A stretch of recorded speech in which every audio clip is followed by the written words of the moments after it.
So, okay, so I'm going to go ahead and get started. So, a little bit about me. I think most of, I don't know if most of you, but some of you know me. My past history is I was involved in actually created the Cisco Network Academy program, which is still in existence and still supports somewhere around 1 million students around the world, and is still known as one of the largest e-learning implementations in the world. And so I left Cisco and a while back and got into private consulting and came back into the educational world in focusing on current technical education and how do you integrate technology into content, and how do you change the paradigm of content or e-learning as it is today from e-reading to e-learning. I've spent over 30 years in the networking technology development arena with Motorola and Cisco, and again, in the last 17 years, I've been focused on solutions for education and training. Today, we're going to cover the Nucleus Academic system itself, our reasons why we believe you need the Learning Quest, or the Learning Quest platform is unique and is groundbreaking. We're gonna talk about tracking and storing activities and data, and specifically around what we're doing now and where we're going to go using a standard that's came out called the Tin Can API, or the Experience API is what it's commonly known as. We're going to talk about what we view as the future of online learning. Going to get into a little bit, scratch the surface on content structure, and then we're going to go into a demonstration of the architecture itself.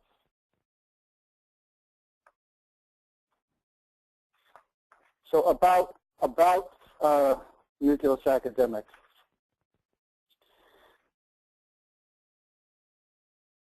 Our focus has always been to improve learner outcomes, by facilitating a mastering process and engaging the student. I mean, it's been proven over and over again that engagement is one of the critical factors when you're looking at student success, and especially on the internet. And so we focused on creating a learning services environment or architecture. It's not a learning management system. It's complementary to the learning management system. It integrates into the learning management system, into the Desire to Learn learning management systems or Blackboard learning management systems. It allows for integration of tools directly into the content. When I say tools, I'm talking about technology.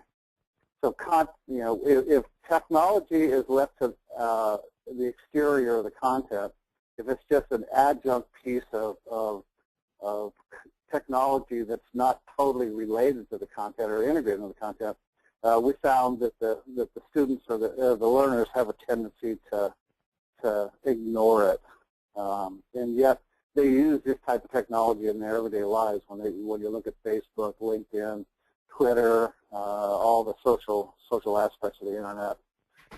It allows for the reuse of content between disciplines. So, for example, we have math content up right now, and it's targeted at math remediation for students that are coming out of high school who cannot pass college entrance exams, which this is a huge issue in the United States. 67% of the students in the U.S. cannot pass the entrance exams for college in math. So an example of reuse would be taking that content and the way it's created, and the way the metadata framework works is we can reuse that in any other discipline, and all we're going to have to do is attach it to another course, and it becomes part of that course. And that goes for any content that's in the Nucleus Academic learning architecture is that content is totally reusable between disciplines. So if you're creating content or you have a course that requires certain skill sets, you can go into the library and search the library, find the content that's related to that skill set, and bring it into your course materials. It allows for the integration of tools, technology tools, directly into the content. I mean, we do not believe that online learning is just a simple matter of drill and kill, where you present them with content over and over again. We believe you've got to integrate the web and all the tools specific to the web that the modern day learner is using. But you've got to integrate those directly into the content to keep them engaged. We totally support Common Core standards. Wherever possible, require that the publishers that are in the content correlate their content to the National Common Core standards. And we're very much open standards based. I mean, we are we really support all the open standards. What we really don't need is another proprietary solution.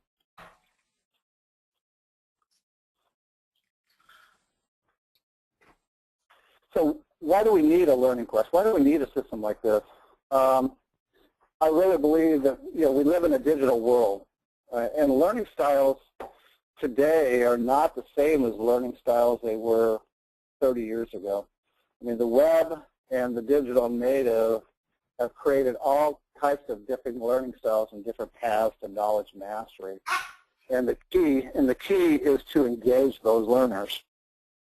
I've got a pretty common saying that I always use that says there's way too much e-reading on the internet and not enough e-learning.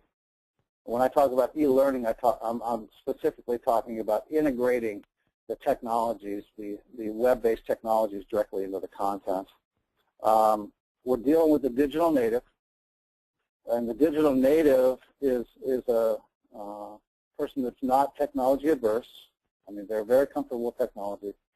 They spend most of the time, their free time on the internet, in their social worlds or their research worlds, using the web to find out information, chatting with their friends, Facebooking with their friends. And so in order to engage those learners, we need to include those type of technologies in the content itself. And again, engagement is a key issue. Instructors have to have access to real-time analytical data in order to, especially online, in order to with laser-like preciseness, facilitate knowledge transfer between the content and the concepts directly to the students. So real-time data is very, very important. Right now, in most instances, instructors, they don't get data about the mastery levels of their students till well after a high-stakes test has been taken. Our concept is to present the faculty or the instructor and the student a ongoing real-time evaluation of where they are from a mastery perspective. And I will say that in our world, mastery is mastery. Since it's a tool and it's a non-punitive process in this architecture, if we were to ask you or put you into 5 different scenarios around content, we would expect you to get 5 questions right or 5 scenarios right. That is what we define as mastery. Again, this is a non-punitive process, and so it should be used as a tool to test your knowledge level. Again, supporting Common Core standards is a huge issue for us, or not a huge issue, but a huge stance.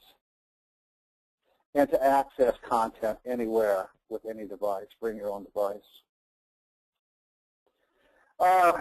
Again, it's an architecture. It's a learning services architecture. It's competency-based with dynamic remediation mapping. It's cloud-based infrastructure for agility and flexibility. Tools and services building skills for academic and professional success.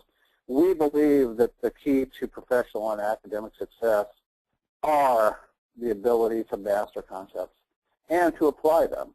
And I'll get into this application area in a little bit. But part of the Common Core standards and part of the cries coming from private sector is that not only do students need to be able, or workers need to be able to master the competencies, they need to show that they can apply them. And real-time communications or collaboration with their fellow colleagues or their fellow learners, we believe, is a very important part of it. In fact, a report that came out by the federal government in 2010 basically said that the future and one of the key factors in online learning is going to be online learning communities. So I'll talk a little bit about content. A single source publishing model for content. We are open to all publishers, private publishers, public publishers, self-publishing. If you're an institution or a private sector company who has a very specific agenda around building knowledge, we are very open to self-publishing models. We provide conversion services to take your monolithic content and put it into this new model where it becomes dynamic and very agile. Ability to include content from all resources. So in some cases, we become an aggregation point of content. So if you have content that's talking about very specific learning objectives, and there's other content on the internet that is worthy of including or being a vetted resource library to complement your content, we allow that content to be integrated into your curriculum as long as licensing issues are followed. So data. Data is very important to us.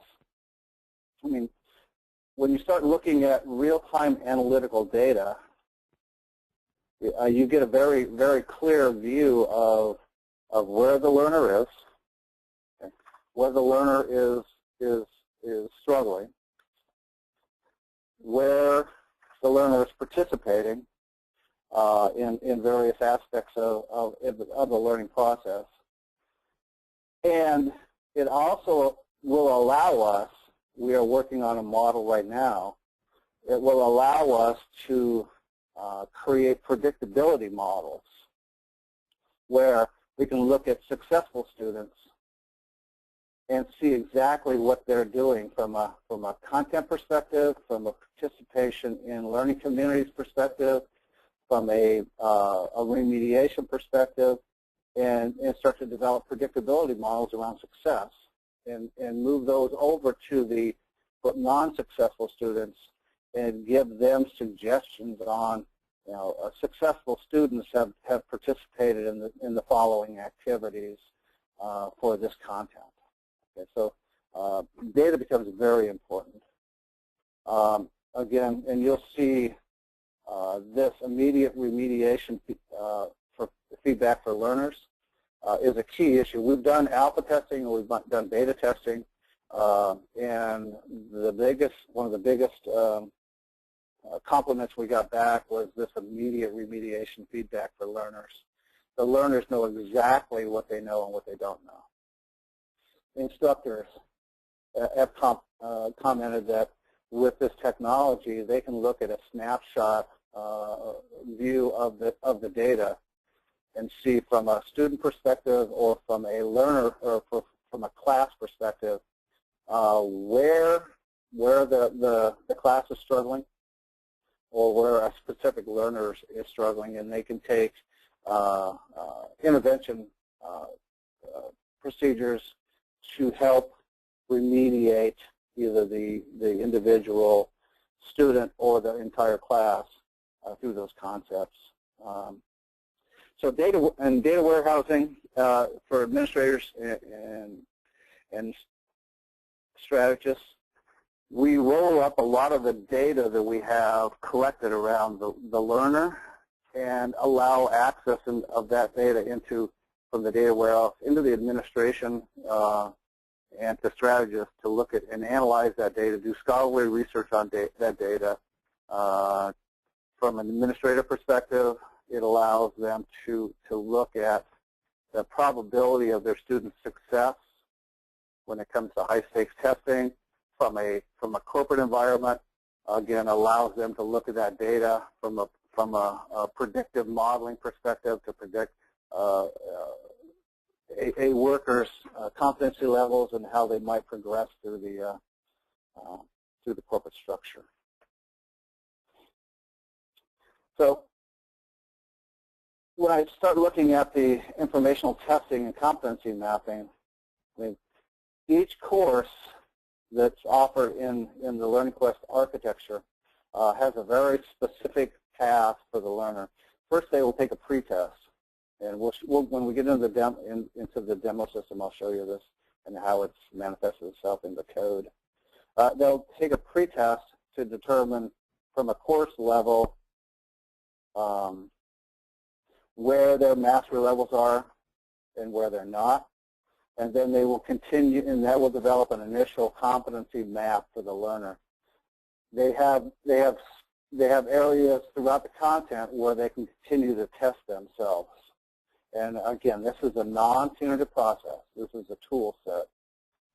This is not a grading process. It's for knowledge and guidance to the student. So when I keep talking about the integration of other tools, I mean, it's become very common practice now to start to look at not just the content, the way that a student goes through the content, but it's to look at a lot of the other activities. And I'm going to flip over to a website. I mean, one of the things that we are doing is we're getting ready to implement what they call the tin can API structure, which is also called the experience API structure. And so for anybody on this webinar, I would suggest that you spend time in this website looking at this standards-based model. I'll go through it in a nutshell, and we definitely don't have time to cover it all in this webinar.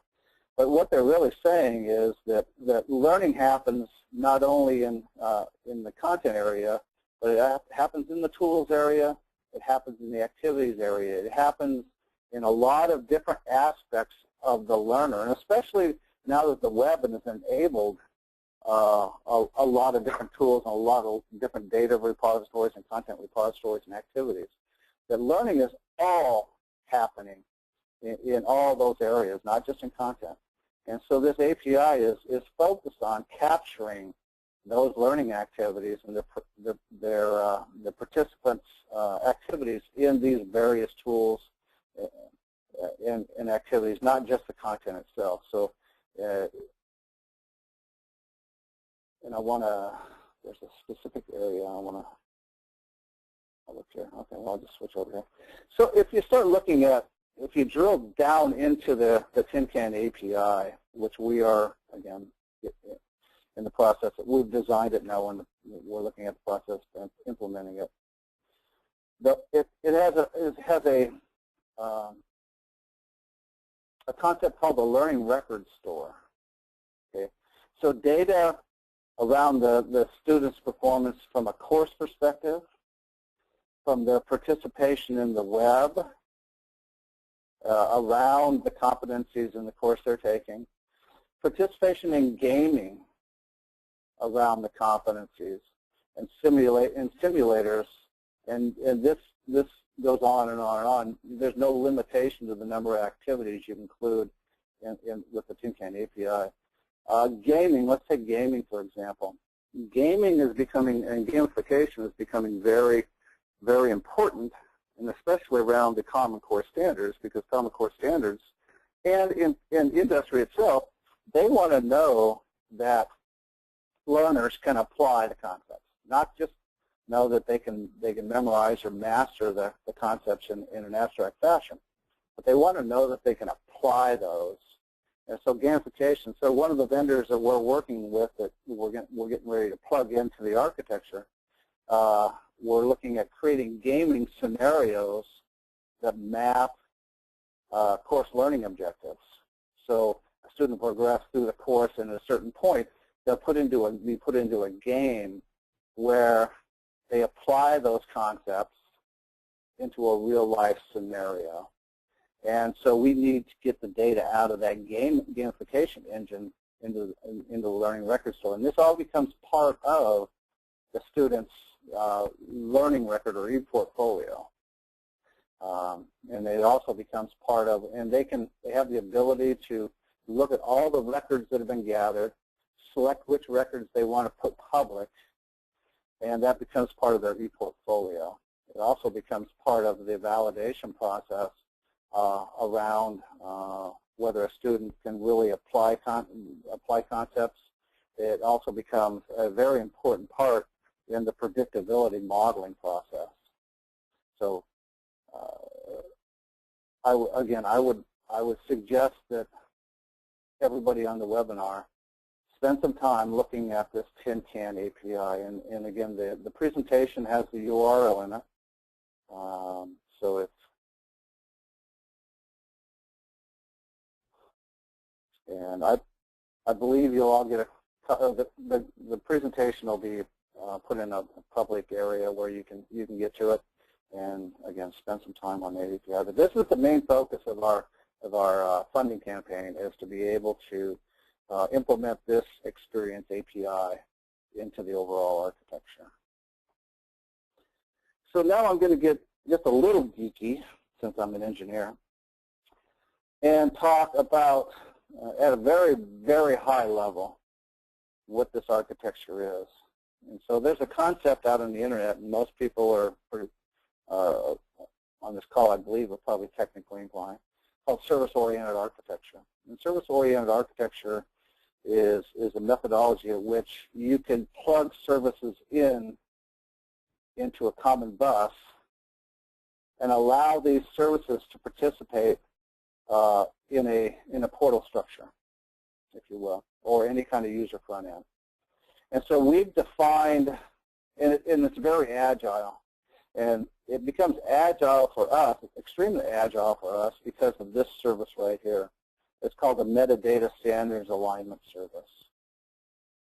So as we plug various services into this architecture, you'll see in a slide coming up, content has a very sophisticated, well, I wouldn't say sophisticated, but all-inclusive metadata framework around it. So any piece of content in the architecture, I know exactly what learning objective that content is addressing.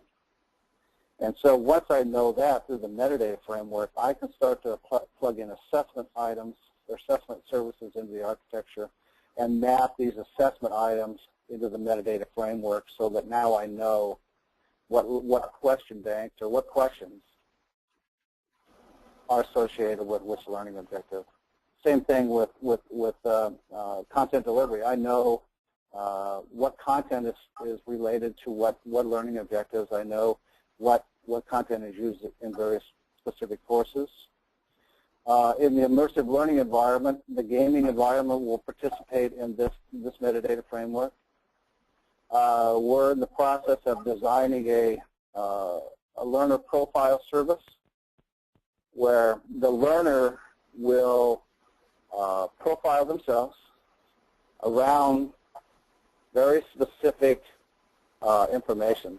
One, what are their interests? They have interest in sports. They have interest in architecture, construction. What are their various interests? And that's the main field. Because, again, going down this path of engagement, if you can start to present the learner with concepts around learning objectives in a paradigm that's engaging to them, then you're going to keep their attention. And so, for example, if you're a learner that's very interested in sports, and I'm trying to teach you algebra, if I can start to present you with algebra concepts in a sports paradigm, then you're probably gonna get it. You're gonna have a higher likelihood of understanding the concepts than if I continue to present those in a. There's a lot of static going on. So if I presented those to you in that paradigm, there's a higher likelihood that you'll master those concepts than if I presented to you in a esoteric fashion. And so the purpose of the learner profile is to work directly with the metadata standards alignment service and the content delivery service, so that when the learner is asked, the learner asks for other examples of how the content is applied, or how the learning objectives, what the learning objectives mean. We can search the learner profile, understand where their preferences are, search the metadata, the standards alignment database, go to the content delivery service, pull up content that's specifically designed or specifically engaging for that learner, and present it to the learner themselves.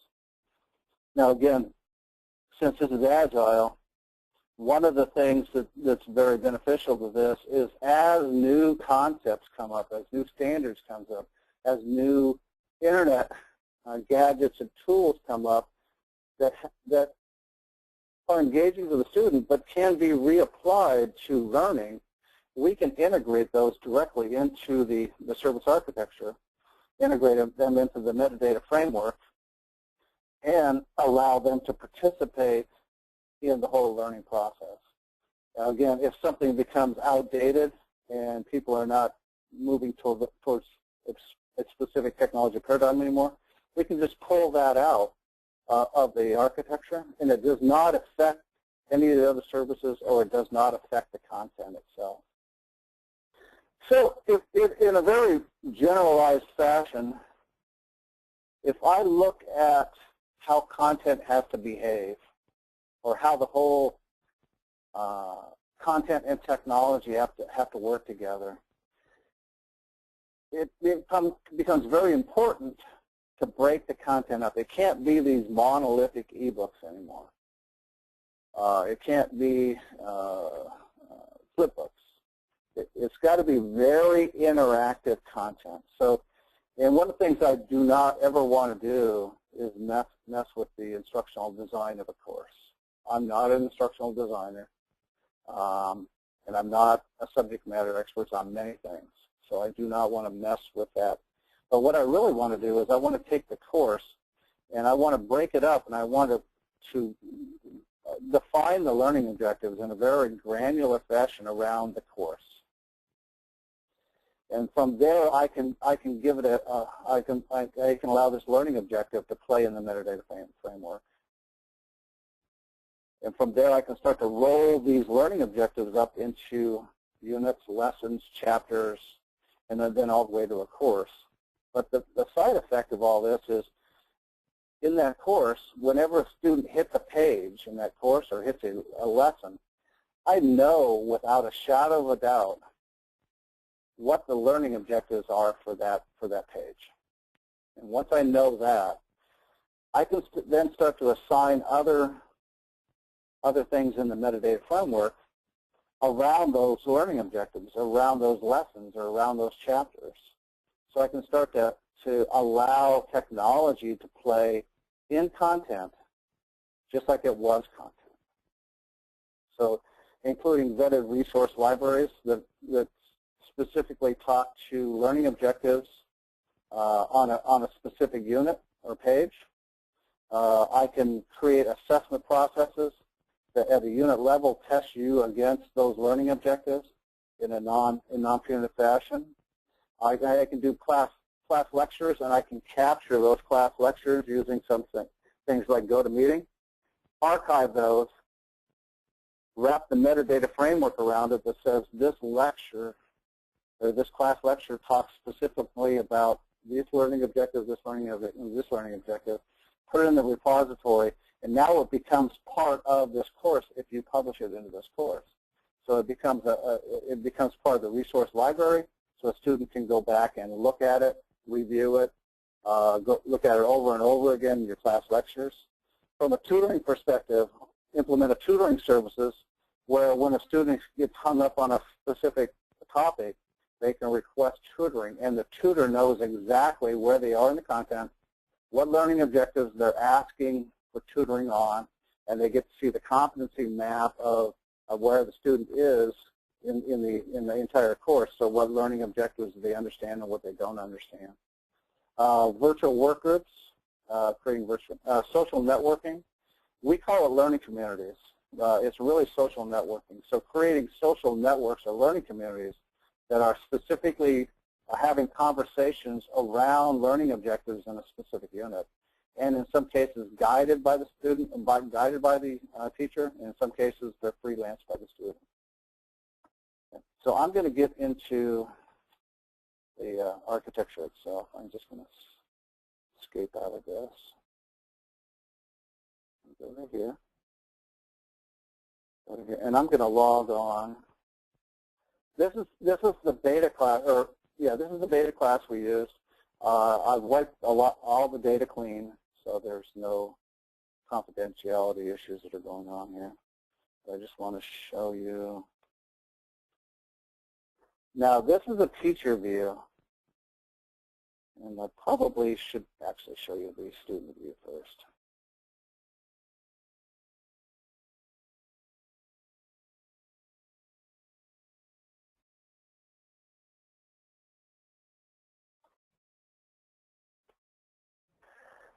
So when a student comes from their learning management system or learning portal or wherever they come to, they're brought into this page, and they can be brought in by logging on just like I did, or using single sign-on processes from the application that sent them here.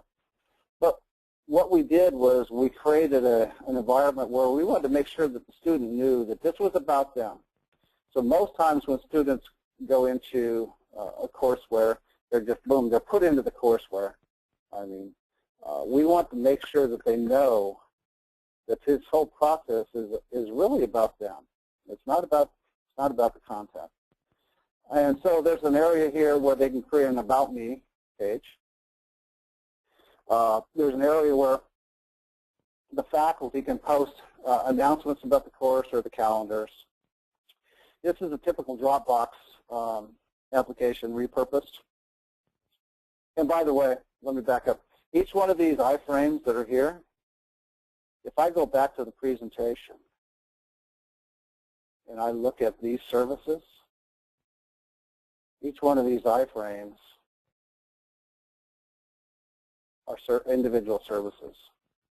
So I can pull them out, put them back in, depending on what the customer wants or what the latest trends are from an internet perspective. Again, this is Dropbox where they can keep their files or important bookmarks, so they don't have to be at the same end device to keep their external files organized around the content. Learning communities, so they're participating in learning communities. Anytime there's something that's going on in a learning community, it gets posted here, so they get a snapshot of a conversation that's going on around, solving a quadratic equation with two variables, or in a practical English course, how to apply Facebook-type technologies to better the corporate structure. This is probably the most important part, or one of the most important parts for the student, and this is their competency map. And so this student was taking a math course called math. And so if they look at this competency map, if you read the legend, it says mastered. Okay, so every one of these learning objectives in each one of the lessons, and so if you drill down into here, you'll see the learning objectives. This student has mastered everything in this course. every learning objective in this course. And in fact, this particular student has probably mastered it more than once. In fact, I'm sure they have. Because the requirements are that you take a pretest, and that fills out this mastery competency map. And you're going to have holes in it. You're going to have unmastered things. And so the next thing you do is you go down to the unit level. And at the unit level, you're hit with a pretest for that unit. And so you're presented with those concepts again and different questions out of the question bank to test your knowledge against the learning objectives in lesson 11. And it'll redraw the competency map. So even if you've mastered everything in unit 11, when you took your pretest, when you go in and take the pretest for unit 11, if you did not master certain concepts again, it will turn it black. So it's dynamic. And again, mastery is you get everything right. And so down at the learning objective level, again, at the lesson level, they're given the opportunity to continually retest against these learning objectives. And so this becomes a very dynamic map. Best practices says that once you, and we create best practices around this. Best practices says that once you've created a complete mastery competency map, that you go in and you take the test again and make sure that you truly have mastered all those concepts. Now you're ready for your high-stakes testing or your grade testing. Again, this is a non-punitive process. This is a learning tool. It does not affect your grade, but it prepares you and gets you ready for that high-stakes test.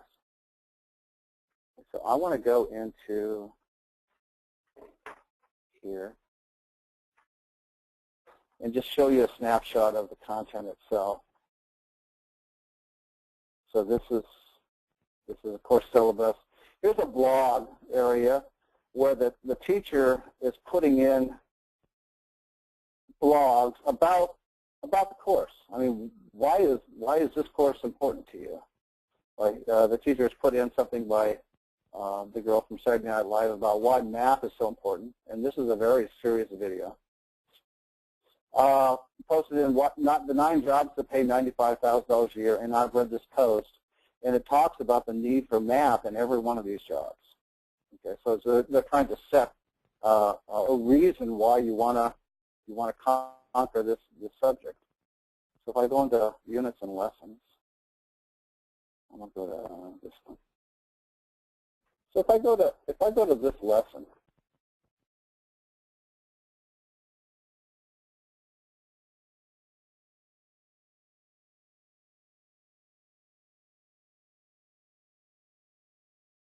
you see the content frame come up. Solving systems of equations by addition, subtraction, or multiplication. In this topic, you will learn how to solve systems of equations by you are supervising 2 teams of factory workers at a computer chip manufacturing company. Now, this publisher, this real estate, at the end of the day. This real estate is all owned by the publisher, this iFrame. This is their content, and this is the way they chose to design it. And so they have ability to mute the sound. They have closed caption, table of contents, fast forward, pause. Some of the typical navigation tools that you'll have in an e-learning environment. So this is, but if you look up here, you've got learning communities, assessments, tutoring, and your reporting. These are all services that are coming out of the architecture, coming out of one of those services that I described from a service-oriented architecture. So if a student is in here and they just got, let's say they just got an aha moment, or they got a I don't understand what the heck I'm reading moment, or they just decided that they're bored, which is probably the more likely of the scenarios because, again, we're dealing with students that are digital natives and they're multitaskers. So I'm bored. Well, rather than let them go off to some other learning community or some other social network, they're put into a learning community.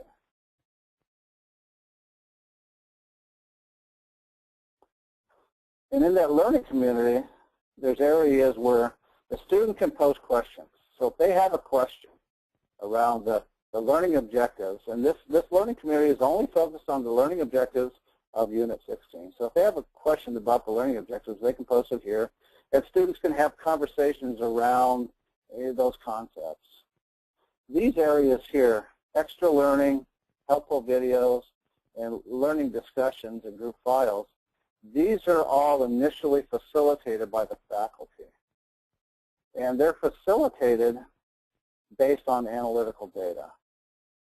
So and I'll show you the teacher view of this in a minute. So if the teacher sees that the class is struggling on a specific learning objective or one or two learning objectives in Unit 16, they will send out extra learning practice exercises on that particular learning exercise. Or they may go out and find other videos. Remember I told you we can incorporate other sources of content. So this teacher has gone out and found some other videos around those specific concepts, and hopefully they're presented a different paradigm. So hopefully one of these videos will create the aha moment for the student. Or they can post leading discussions. So if they see that the class is struggling on a specific learning objective, they will post a discussion around that learning objective, and they will lead that discussion around that learning objective. And they're going to do all that based on and we can continually add other functionality in this learning community as needed.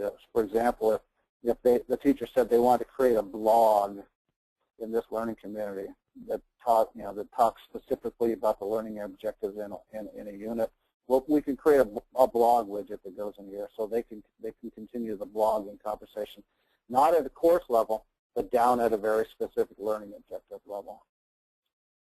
I want to return up here, return to lesson. So anytime the student leaves the content, whether they take a learning community or an assessment or they want tutoring or whatever, they're put right back into the lesson where they left. So I want to switch gears. I want to look at the teacher side of this.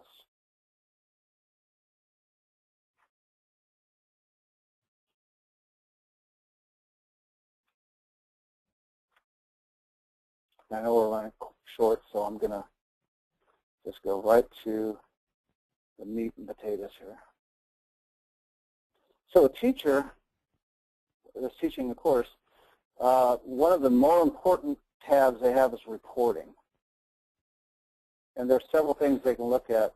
Lesson progress tells them on a student-by-student basis, on the complete roster, how much time on task has the student spent on the content itself.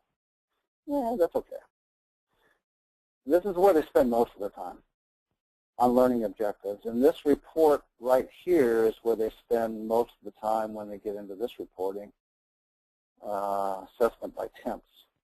So this gives them a snapshot of the roster,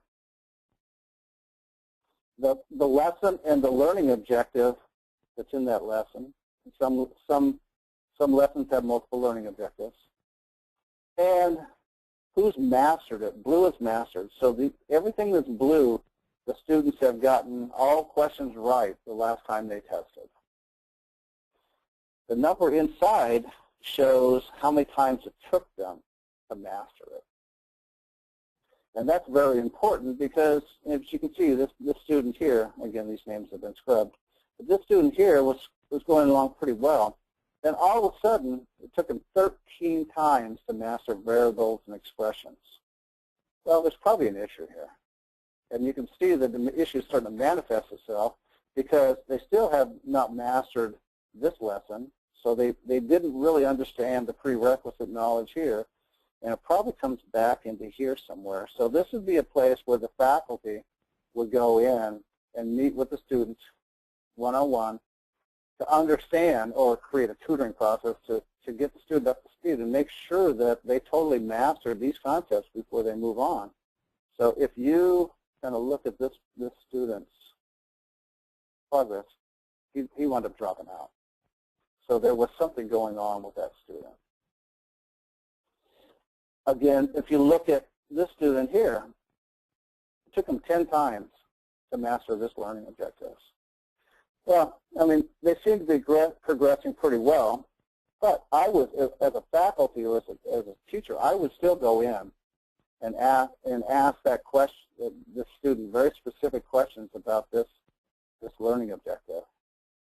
Now, because this is a scrub class, or this was an existing class and I scrubbed the data, if I were to go in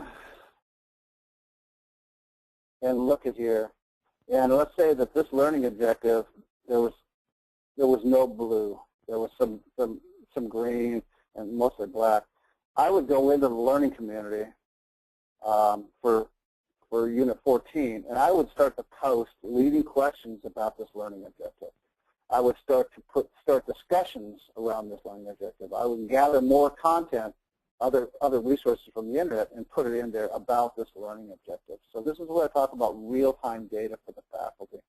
I mean, they're no longer have to teach the middle. They have very specific data around where they need to target their instruction. Here now is technology infrastructure development, brand awareness, creating new approaches to collaborative learning and analytical models. We're very focused on the data we're gathering and using it in a fashion that's going to improve, not only the student performance, but instructor awareness and instructor performance. I mean, one of the things that I don't talk about too often, but you can look at the trends in the data and see if a trend is that everybody in a specific teacher's class is struggling on a very specific set of learning objectives. Maybe it's not the student or the concepts. Maybe it's the instructor that needs a little help, needs some remediation. So we're looking at different ways of using the data, but we're getting very clear analytical data around the learning process. So again, if there's no questions, I want to thank you all for attending. And on the slide, you'll see our various social network accounts and our YouTube accounts. So I encourage you to continue to be involved in our effort. And if anybody has any very specific questions, you can contact Clydeen at Nucleus Academic, or you can contact me directly. It's just George at nucleusacademic.com.